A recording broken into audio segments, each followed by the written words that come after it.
bakunzi ba Peace Music TV murabizi neza ko ibintu abari wane murababona muri film murabonamo abantu babiri nundi uri gutambuka hari undi uri ku ruhande gutya uyu musore ababona abasore batatu rero baje gukora iki kuri Peace Music TV aba basore ngo hari gahunda bajemo ngo baje gutwika ako gatwiko kabo naje ngarebe noneho reka nsabe abashinzwe iyi event baraza kutubwira byinshi bakunze ba Peace Music TV mwebwe mube update kabisa tureba abasore baje gushaka iki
ndabashimiye mbikuye ku mutima ku bwitange bwanyu mwagize mukitabira uyu munsi udasanzwe, umunsi ushimishije, umunsi w'ibyishimo nk'uko mubibona twese hano.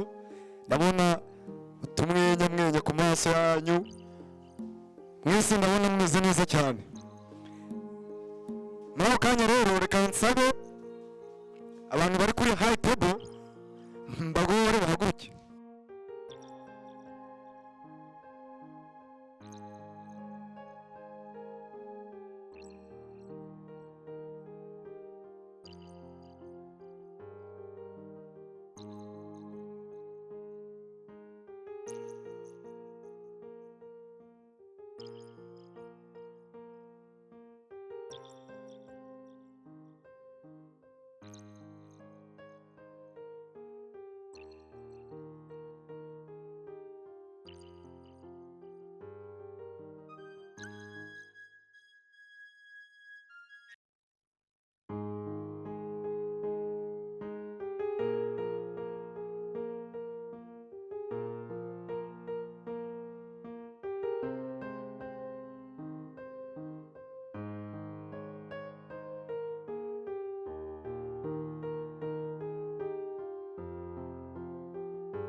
DJ aka kanya tugezemo abatugabanyirije ku muziki nejejwe no kubona mwese inezereza ku maso ariko mu by'ukuri burya nta ntore iterana n'indi itaziranye n'iyindi kandi burya nta n'intore isahinda ahubwo irasabana igikorwa kiduteranije hano rero ni cyo gusabana twishimira ibi birori by'abavandimwe ni muri urwo rwego rero tugiye gutangira ibirori byacu noneho nyirizina tuziranye twese njyewe ubari imbere nka MC amazina ni Irasubiza Kimu Eugene ndi umusore mu rugo ni Rubavu ndumva ibyo bihagije reka noneho turahera ahangaha uramfasha uhaguruke amazina yombi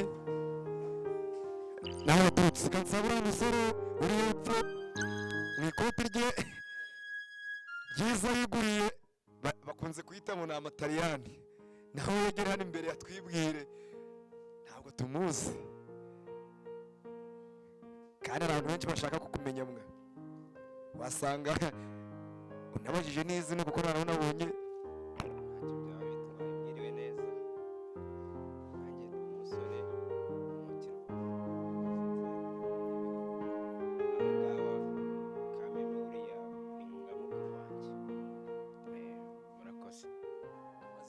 amazina Ngakuba Thomas. ubwo uraje kumwegerana ntihagende ngo witwa ni Ngakuba Thomas hari umusore nawe yari yiruka cyara ayisomeza amata reka musabe kwegerana imbere n'umuhungu nawe tubonye abahungu babiri ngo nawe ni umuhungu ngenda umusore sindi umuhungu Murakoze amazina banyu tumwire Olivier hano basane bose turi inshuti cyane cyane buriya tukaba twakomotse i Rubavu ibirenze tumubambira amashyi hari undi rero uraniwe n'ujya w'ibintu byose uri hariya niyo mpamvu naza kumwuraho kuri wa ruhande yahaguruka akegera hano muramubona uburyo batambukamo ku mukobwa wiwe nijye kubasuhuza mwese nge nitwa Alfred Ndagishimana nk'abandi CEO and founder w'Urutonde TV. Subscribe, comment and share zirakenewe. Ibindi ya mugabo uri hariya ni inshuti yanjye kuva mu bwana kugeza n'ubu ngubu turacyari inshuti. N'aba ngaba barangaha ni inshuti zanjye kandi namwe mwese ndumva mugiye kuba inshuti zanjye. Murakoze cyane rero dukomeze kugira ibirori byiza mu rugo ni Rubavu. Ikoranabuhanga ahantu ryatashe buriya amafoto meza akeye umuziki mwiza ufite injyana ndetse n'ibihangano bitandukanye ntahandi wabisanga uretse kuri Peace Music TV. Reka nsabe na CEO wa Peace Music TV nawe ikaze, hari abatamuzi byose arabikora, production, kamera, byose mbese aba biriho. Reka nsa n'agira n'imbere tuzi ko ari CEO ariko ntatuzi amazina ye, yaza akatubwira mu bindi bikarushaho kugenda neza. Nushaka gutambutsa igihangano cye akazamukorera avuga ati sibabwiye ko witwa kanaka sinanye ndi hahandi mfite igihangano ndashaka kugitambutsa, azagufasha ndabyizeye. Reka nawe musabe avuye kuri kamera gatoya, hari intore yatoje niwe yamufasha igihe bibaye ngombwa. Reka musabe nawe yegere hano imbere.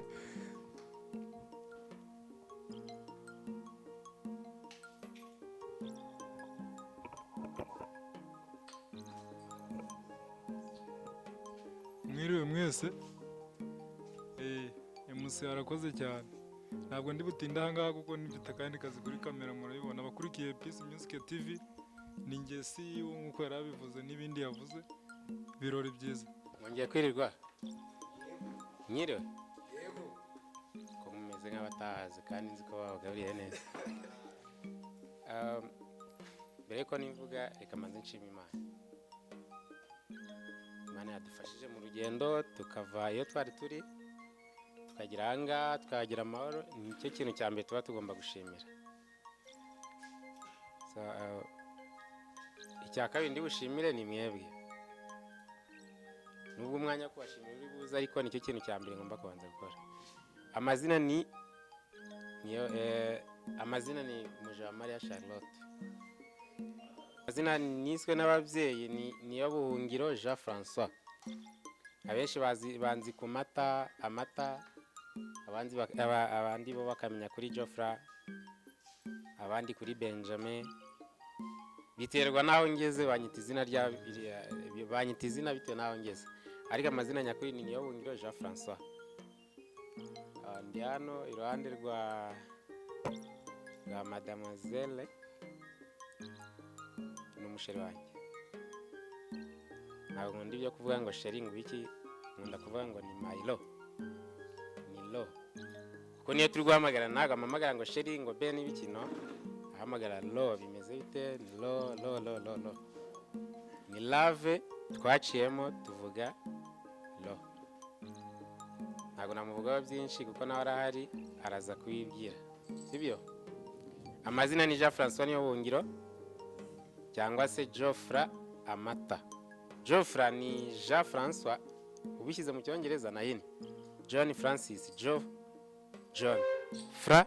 Francis, Geoffrey. So ndumva ibyo ngibyo yagije, ibindi turagenda tumenyana.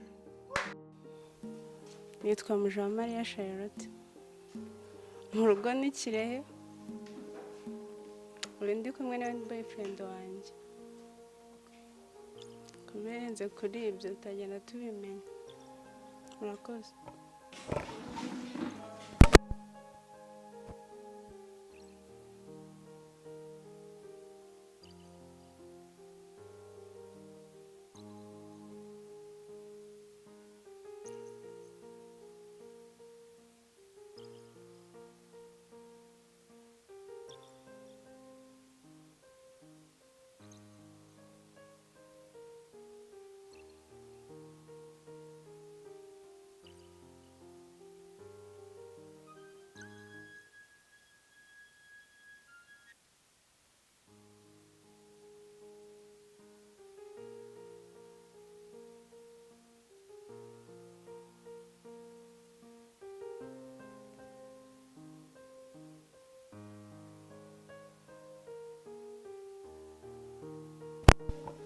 Ndabona ya mpano yacu igeze,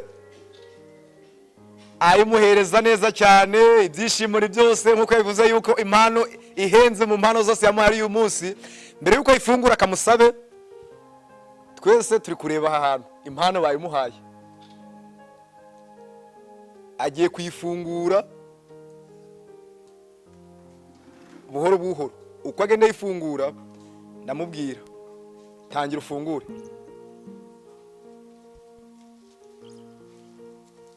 Ntibisanzwe kugira ngo utange impano wifungure, ariko uyu munsi turashaka kugira ngo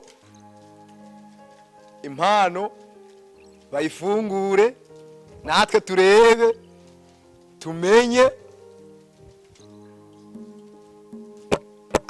Mwamfashe rwose mukamumpera amashyi kuko mumfashe munize amashyi yanyu kuko nabona ibintu ntibisanzwe.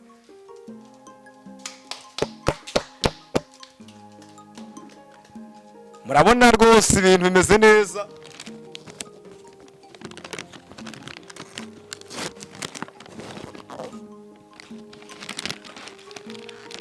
Wese dufite amatsiko kuko ndabona ni ibintu bidasanzwe rwose. Aramufasha kuko n'umufasha kuko iyo ntambwe bari gutera kugira ngo bazafashanye muri byose, bafashanya kugira ngo ibintu byihute agere ku mpano irimo. Ndabona bageze ikarito baracyakomeje gufungura, anakomeza amufashe nk'uko bisanzwe kuko azanafashanya muri byose. Ntiwategura umuntu impano imeze gutya mutazafatanya muri byose, kandi Imana nabonye yabihaye umugisha kuko umunsi imvura yaguye ndabona tugeze ku kindi kintu gisa na diyama kuko ndakubona mwabonye mwese. Iyo ni kusha ya mbere ivuyeho.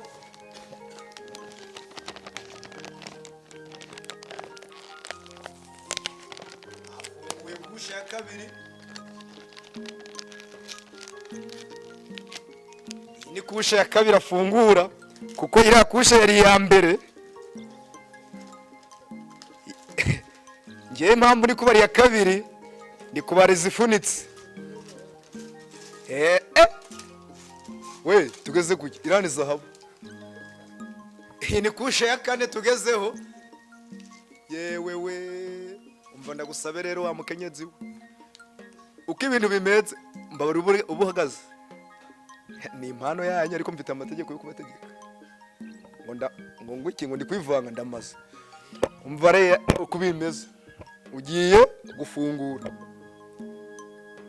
ikintu uri busangemo twita ukirebaho nakubwira icyo urakora. Fungura mumfashe rwose muntiza amashi yanyu naba hageze ubundi rwose nawe yumve yuko koko tubagaragiye ibintu ndibisanzwe rwose. Bizoza ndabona utumwenya. Yesu we kusha ya gatanu hari n'iya gatandatu tu. DJ kaziki kagabanye gakeya kuko ndabona ibintu ntibisanzwe hano ngeze. Yo afungura ageze kuri kushe isa n'iyanyuma kuko ahangaho haba hari indi kushe mbambaro. Ndashiraho mikoro kugira ngo afungure. Nibaza bimunaniye kuganya ku munota wa nyuma. Ndabona hari n'indi kushe mwuka byara. Hari umuntu umufana rwo my god. Ndagusabye nturebe. Fungura utari burebe. Ushaka wohumbya. Womba uruhume ukuremo uhume. Kandi bikore nkuko mbigusabye. Funga amaso yego. Kurura cyane rwose. Ndabona ari ni sheke mba muroga. Ndagusabye funga amaso. Urambura urwo rupapuro. Yesu we sha iyi surprise n'ukuri. Nibwo bwa mbere mbonye surprise imeze gutya. Egera ufate urupapuro ururamba ariko nturusome. Yego. Ndakubwira. Funga amaso kandi ntutumenye fataho. Erekeza kuri kamera. Birindura erekeza kuri kamera urarucuritse. Mufa yego gutyo. Egeza ari imbere ya kamera neza birindura. Ngaho fungura amaso reba umukunzi wawe mu maso. Ngo birindura umusomera amagambo yanditseho. Reba imbere ye komeza urebe imbere ye icyafashe mu ntoki. Urabibona ndakwegereza mikoro. Urabibona amashi menshi mwese mumfashe muntiza amashi yanyu. Kuko ibintu biranga bisanzwe. Murabona ibintu bimeze neza cyane rwose. buriya nanjye umutima wari kudiha ariko aho bigeze ubu umutima wanjye ndumva nibohoye ibintu ntibisanzwe kuko nawe ari weho rwose ndababwiza ukuri yuko iki gikorwa kiri ahantu ni igikorwa cy'intangarugero kandi ni igikorwa gishimishije kuko ku ruhande rumwe impande zombi zimeze neza kuko ndabona ibitwenge ni byose umusore yari yavuye yarakaye ati ariko ndabona nawe amaso ye harishimye kandi reka noneho mbasabe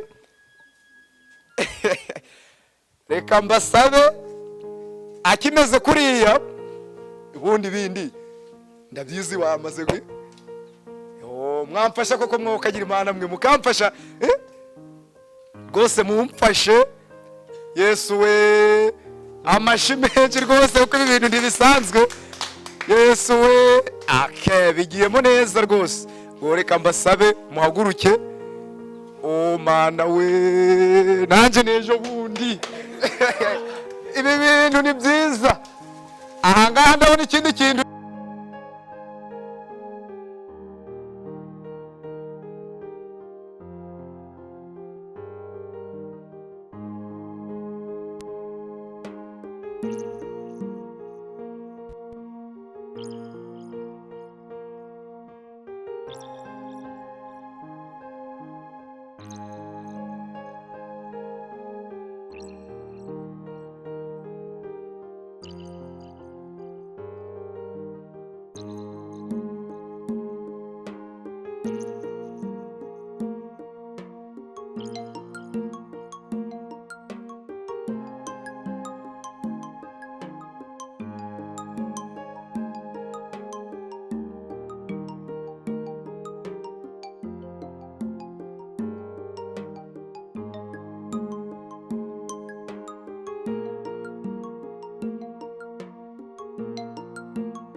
Thank you.